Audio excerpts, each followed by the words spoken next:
A small act of kindness nearly got me killed. His eyes were bloodshot, shining with unshed tears. There was a sad, lost look about him that crumpled my heart. I finished the last of my coffee and made my way to the counter. There were some wrapped cookies and brownies on display. I grabbed a cookie, paid for it, and asked for a pen. I flattened the cookie's receipt on the countertop and scribbled, "Hope this cheers you up." In low tones, I asked a favor of the cashier to send the cookie and note over to the man after I had left. The heartbroken one in the corner. He was easy to spot. I left and thought nothing more of it. Dwelling on it would give me anxiety. Like, what if he was crying from a breakup and that cookie resembled what his ex used to make for him and made him sadder? Or if his mom just passed and that was his mom's favorite cookie? Best not to imagine the consequences. Just hope for the best and move on. The next time I was at the cafe, it was the same cashier. She took my order, then hesitated. She seemed to want to say something to me, but she didn't and turned away after a moment. I went home after getting my triple shot coffee. Lots of work to do, and I hadn't had enough sleep. The triple shot worked magic. I finished the entire day's work by 3 p.m. and had time to tend to my plants. I repotted the 2 new babies my aloe vera plant had birthed. They were the 26th and 27th aloe vera babies. The mother plant was beyond fertile. I had to find a way to rehome them. My house was turning into a jungle of aloes. I was placing some of the pots outside my corner apartment when I shuddered for no good reason. I turned around, looked down the corridor. No one was there, but the feeling of being watched continued. I quickly put up the handwritten sign, "Free aloe vera plants, help yourself," by the pots of aloe veras. Then I restocked the canned drinks I kept outside next to a sign that said, "Thanks for the delivery. Please help yourself to a drink," and went back in. I didn't leave my home until dinner time. I had a quick dinner out, got back and noticed a little scratch on my door, around where the latch was. I must have scratched it with my keys at some point. I headed in, showered, and went to watch a movie in bed. It wasn't a horror movie, but something felt off. The energy of my house felt off. There was a weird, almost viscous tension in the air. Then again, I had been pretty stressed in the past week. That was probably it. I watched a rom-com, then 2, then 3, until I fell asleep. I woke up to my alarm the next day. I reached out from under my covers to switch it off. For once, I hadn't kicked the blanket off in the middle of the night. I usually woke up slightly freezing because of that. I skipped going to the cafe for my morning coffee. I was running up my bills. Instant coffee was going to be the norm for a while. A text popped up on my phone screen from an unidentified number. "Good morning. Hope you enjoy the breakfast at your door." I raised an eyebrow and headed to my door. Sure enough, there was a takeaway meal at my door. I smiled. It was probably my bestie. She did random surprises like this once in a while. "Thanks, Julie," I replied. She had probably texted from the new work phone she had just got. I was taking a bite of the pancake I found in the box when my phone vibrated again. "Who the fuck is Julie?" read the text. I opened my mouth and let the bite of pancake fall out. Julie wasn't one to swear, not in the years that I've known her. "Who are you?" I replied. No reply. I texted Julie on her personal phone. It took her only a few minutes to respond. It wasn't her. The breakfast wasn't from her. I threw it out, heart thumping. "Did you not like it?" came the text. I shrieked a little. I had thrown it into the bin at home. "Who are you? How are you doing this?" I texted. I hesitated for a moment, then I locked myself in my bedroom and called the police. To the police's credit, they reacted fast. I told them that I believed someone might be in my home, and they were here in minutes. They found no one. I told them what had happened, and they began a search for electronic devices. They found 2. A camera plopped into one of my plants, one which showed the view of my living room and part of my kitchen. Another camera was in my bedroom, a tiny thing half hidden behind the knickknacks on my bedside table. They were battery-powered cameras with their own Wi-Fi. The battery could last for weeks, apparently. I didn't even know they made cameras like those. I felt sick, like a cold creature had crawled inside my skin and settled itself among my innards. I told the police about the scratch on my door. They concluded that someone had picked my lock. The police asked lots of questions. about exes, people I could have offended, any creepy colleague or person in my life. I couldn't think of anyone. There just wasn't much drama in my life up to that point. I couldn't imagine anyone I knew going to such lengths to spy on me. The police left after dusting around for fingerprints. I didn't know they still did that. They said they would investigate, compare the prints to mine to check for any stranger's prints. They didn't have the manpower to leave a protective detail or to provide any form of protection. I've just got to be careful and change my lock. Get a better one. They would investigate the number from the text and the recording devices too. I got the lock changed in a day. I got the most heavyweight lock there was, one the seller claimed could not be picked. I installed surveillance cameras outside my apartment too, for good measure. I didn't install any in my home. I was paranoid about people hacking the feed to spy on me. I've never liked the idea of being recorded in my own home. I was just about feeling a little safer and somewhat back to normal when I received another text from another unknown number. I'm not trying to hurt you. Please don't be scared of me. I love you. I called the investigator in charge of my case, told him about the text. They told me to screenshot it, send it over. I did that once I hung up. Another text. How could you do that to me? I froze. How did he know? Were there more cameras? My phone vibrated again. I told you I loved you. Why did you call him? I left the house, headed straight to the police station. I was about to head in when another text popped up. Don't you dare go in there. That will make me really mad. I went in anyway, met with the officers in charge. They sent me home accompanied by an officer and told me to stay home as much as possible and try to be accompanied by friends or family when out. Then they left, after a sweep around my floor to make sure no one was around. I was on edge the next few days, sleepless. No amount of checking the door lock made me feel better. I ordered delivery for all my meals, didn't step 1 foot out the door. I made the delivery guys leave the food at the door and opened it only when I was sure they had gone. It was when my coffee from my favorite cafe arrived that I remembered the cashier, that strange look she had on her face. It was right before all the crap started. I took a taxi straight to the cafe. I wasn't going to risk being out longer than I had to be. I got lucky. The same cashier was working at the counter. I approached her and her eyes widened. I looked down and realized what a mess I looked. I hadn't showered in days. I was wearing food-stained home clothes. My hair was straggly and messy. I remembered the last time I looked in the mirror. Black circles around my eyes. Face pale. Suddenly self-conscious, I smoothed my hair back as well as I could and spoke as calmly as I could manage. The last time I saw you, you looked like you wanted to tell me something. She stared at me for a while, confusion apparent on her face. She didn't remember me. I tried to remember our past interactions, anything that would stand out. I got that cookie for that guy, I said, the memory popping up. Her eyes widened further and her lips parted. Oh, you. She looked me up and down, a crease forming between her brows. I wanted to tell you that, well, tell me. The guy you got a cookie for? He kept asking about you. He wanted to know who bought him the cookie. Wanted footage from our surveillance cameras. We denied him that, of course, but then he guessed it was you. He had noticed you in your red sweater. Then he just kind of camped out here every day. Until that day when you came in. I wanted to tell you that, well, I thought maybe. She trailed off and bit her lip. The guy who looked sad? She nodded.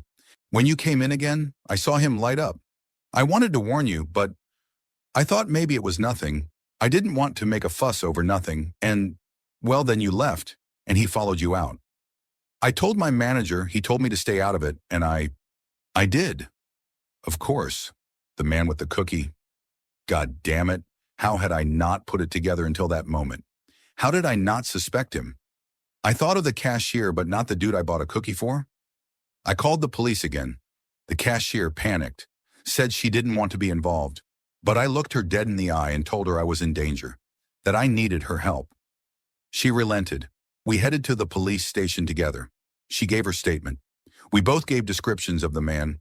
By the time I headed home, I had a new message from yet another unknown number. You've done it now. You need to be punished. I gritted my teeth and fought the powerful urge to fling my phone at the wall. "Fuck you," I texted back. Not at all what the police had advised I should do. Nothing much happened over the next several days. By the time a week passed, I thought that maybe my stalker had given up. Still, every night I checked that the door was securely locked, that the alarm system was up, and went to my bedroom and locked that door too. I got called to the police station again, but they didn't have anything significant to update. They just reviewed the evidence I had given them and my statements. It was a waste of time. I got home around 3 p.m. and spammed movies until I fell asleep before the sun had even set. I was awoken by someone calling. It was Julie on a video call. She had been calling daily to check on me since I first realized someone had broken into my place. "Hey!" Her cheerful voice was a ray of sunshine. "Hey, Jules!" I smiled. She said something in response, but it was all jumbled up. Her image froze on screen. "Sorry, my Wi-Fi sucks in my room." "Hold on," I said, and walked out to the living room. We chatted for a while, and when she realized I was feeling okay, we said our goodbyes, with her promising to check on me again tomorrow. I was still smiling after we hung up. Julie's beyond awesome. I wanted to let her know how grateful I was, so I used a filter app to take a funny selfie video with me saying thank you with an animal snout and ears.